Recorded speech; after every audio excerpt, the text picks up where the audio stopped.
बात करते हैं मार्केट की। क्या है मार्केट के हाल, तो देखिए चीन में मंदी की वजह से काफी दिक्कतें हो रही हैं। भारत में रिकॉर्ड खरीदारी हुई है, ब्रिटेन में महंगाई दर बढ़ी है। इसके अलावा किस तरीके से भारत पर अगर हम फोकस करें तो यहां पर रिकॉर्ड खरीदारी हो रही है। वहीं चीन में देखिए मंदी की वजह से काफी दिक्कतें हो रही है, ब्रिटेन में भी महंगाई दर बढ़ी है। हालात आप कह सकते हैं कि ग्लोबली सही नजर नहीं आते, लेकिन इंडिया में रिकॉर्ड खरीदारी हो रही है। इसका मतलब ये है कि लोगों के पास पैसे का फ्लो बढ़ रहा है।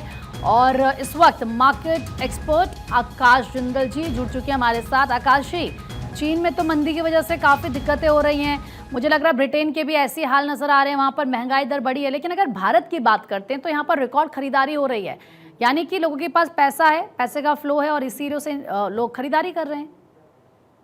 जी हाँ, बिल्कुल आपने सही कहा। चाइना में काफी दिक्कतें हैं। चाइना में डिफ्लेशन है। डिफ्लेशन यानी वस्तुओं के दाम कम हो रहे हैं और ये दुख की बात है क्योंकि लोगों के पास पैसा ही नहीं है जाके सामान खरीदने को।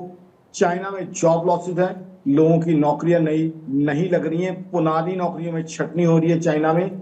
और चाइना का आज एक बड़ा इंपॉर्टेंट डेटा आने वाला है जिसका सारी ग्लोबल इकोनॉमी सांस रोक के इंतजार कर रही है, क्योंकि चाइना में तकलीफें लगातार बढ़ती जा रही है। कंज्यूमर स्पेंडिंग, जैसा आपने बिल्कुल सही कहा, वहां नहीं है। अब हिंदुस्तान की बात करें, as you rightfully said, Hindustan में कंज्यूमर स्पेंडिंग एक रिकॉर्ड हाई पे। जब से नरेंद्र मोदी सरकार ने एक बहुत अच्छा फैसला लिया कि जीएसटी में रैशनलाइजेशन किया जाए, नवरात्र, प्री दिवाली सेल, और सबसे अच्छी बात है post Diwali sale. Generally Diwali के बाद सेल्स में डाउनफॉल आता है, बट दिवाली के बाद भी बम्पर सेल चल रही है मैरिज सीजन की। वो कहीं ना कहीं दिखा रहा है कि हिंदुस्तान की इकोनॉमी कितने स्ट्रेंथ के साथ, कितनी तेजी के साथ ग्रो कर रही है और किस तरीके से लगातार आगे बढ़ रही है हिंदुस्तान की इकोनॉमी। तो हिंदुस्तान की इकोनॉमी लगातार नए रिकॉर्ड बना रही है और 8% से ऊपर की जीडीपी ग्रोथ हम एक्सपेक्ट कर रहे हैं। हमारी एक्सपेक्टेशन है कि आईपी भी बढ़ेगी, जीडीपी ग्रोथ भी बढ़ेगी और हिंदुस्तान ग्लोबल इकोनॉमी में फ्रंट रनर रहेगा। जीडीपी ग्रोथ के अंदर अमेरिका, चाइना, जर्मनी तीनों हमसे पीछे रहेंगे। वो डेटा बार बार कहीं ना कहीं रीइंफोर्स हो रहा है। बिल्कुल, और कहीं ना कहीं ये दिखता है कि किस तरीके से भले ही आकाश जी अमेरिका की तरफ से जो टैरिफ लगाया गया, एडिशनल टैरिफ लगाया गया, उसका कोई भी हम ये कह सकते हैं कि असर नजर नहीं आया, फिलहाल तो यही लगता है।